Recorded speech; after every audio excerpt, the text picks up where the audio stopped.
Hello friends, आज हम लोग एक नए टॉपिक के साथ आए हैं। हमारा आज का टॉपिक है मूल कर्तव्य। अभी हम लोग पीछे पढ़ा पढ़ा था कि मूल अधिकार क्या है, फिर उसके बाद पढ़ा कि राज्य के नीति निर्देशक तत्व क्या है, और आज पढ़ेंगे मूल कर्तव्य। तो मूल कर्तव्य और राज्य के नीति निर्देशक तत्व में क्या अंतर है, थोड़ा सा जान लेते हैं। तो जो राज्य के नीति निर्देशक तत्व है वह राज्य सरकारों के लिए प्रेरित है, और मूल कर्तव्य क्या है, यह हमारे लिए प्रेरित है कि आप समाज में किस तरह से रहना है, कैसे रहना है, संविधान के प्रति कैसे रहना है। इन चीज़ बातों को कहा गया कि आपका कर्तव्य क्या बनता है। और मूल कर्तव्य और मौलिक कर्तव्य को हम संवैधानिक तरीके से मांग सकते हैं, और इस पर संवैधानिक तरीके से आपको प्रताड़ित नहीं किया जा सकता कि नहीं आप ये चीज़ करिए। आपके ऊपर ऐसा राज्य से राज्य सरकार हमें राज्य के नीति निर्देशक तत्व है, उस अनुसार ये भी आपके लिए है। राज्य चाहे तो आपको निर्देशक तत्वों को दे, न चाहे तो न दे, वैसे ही आप कर्तव्य को माने या ना माने, ये आपके ऊपर निर्भर है। तो आइए देखते हैं मूल कर्तव्य क्या है। तो मूल कर्तव्य को कौन से भाग में रखा गया है, तो मूल कर्तव्य को भाग 4 में क में रखा गया है। और इसे कौन से अनुच्छेद में रखा है, तो 51 क में रखा गया, 51 फर्स्ट में। उसके बाद पूछता है कि क्या मूल संविधान में मूल कर्तव्य था, तो मूल संविधान में नहीं था।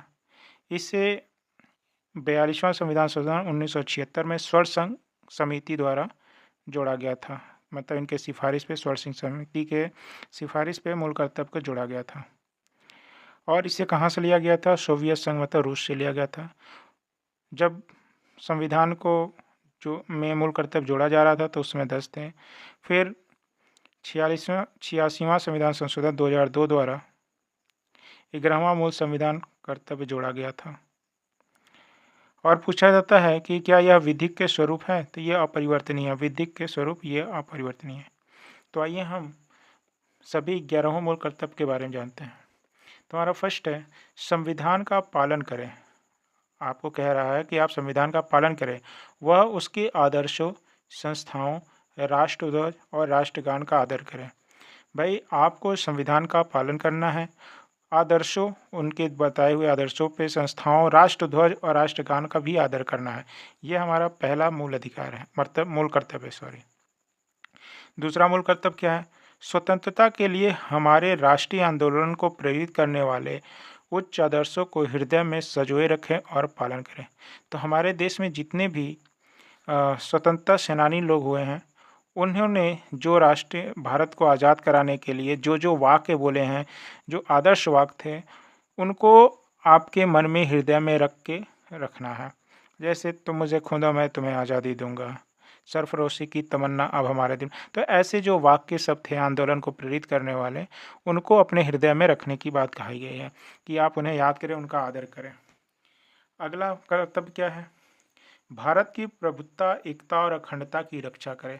आपको अपने देश की प्रभुत्ता को बनाए रखना है, एकता को बनाए रखना और अखंडता की रक्षा करना।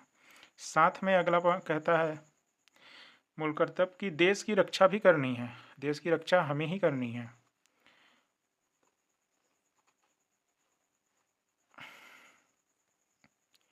उसके बाद अगला पॉइंट है भारत के सभी लोगों में समरसत्ता और समान भ्रातृत्व की भावना का निर्माण करें। सभी लोगों के अंदर एक जैसी भावना होना चाहिए, द्वेष नहीं होना चाहिए। ठीक। अगला पॉइंट, हमारी सामाजिक संस्कृति और गौरवशाली परंपराओं का महत्व समझें और उसका संरक्षण करें। हमें अपनी सांस्कृतिक और उसकी गौरवशाली परंपराओं के बारे में क्या करना है, जानना है और उसे संरक्षित करना है। अगला पॉइंट है प्राकृतिक पर्यावरण की रक्षा और उसका संवर्धन करें। तो ये हमारे राज्य के नीति निर्देशक तत्व के 48 अनुच्छेद 48 क में भी रखा गया है, और मूल कर्तव्य में रखा गया है कि राज्य को भी और हमें भी अपने प्राकृतिक पर्यावरण की रक्षा और उसका संरक्षण संवर्धन करना है। अगला पॉइंट, वैज्ञानिक दृष्टिकोण और ज्ञानावर्जन की भावना का विकास करें। आपको वैज्ञानिक दृष्टिकोण और ज्ञान, मतलब आपको अपना तर्कशील और ज्ञान हमेशा रखना है, अपने विकास स्वयं करना है। अगला है सार्वजनिक संपत्ति को सुरक्षित रखना है। आपको अपने आसपास जो भी सरकारी चीज़ों की स्थल है उन्हें सुरक्षित रखना है।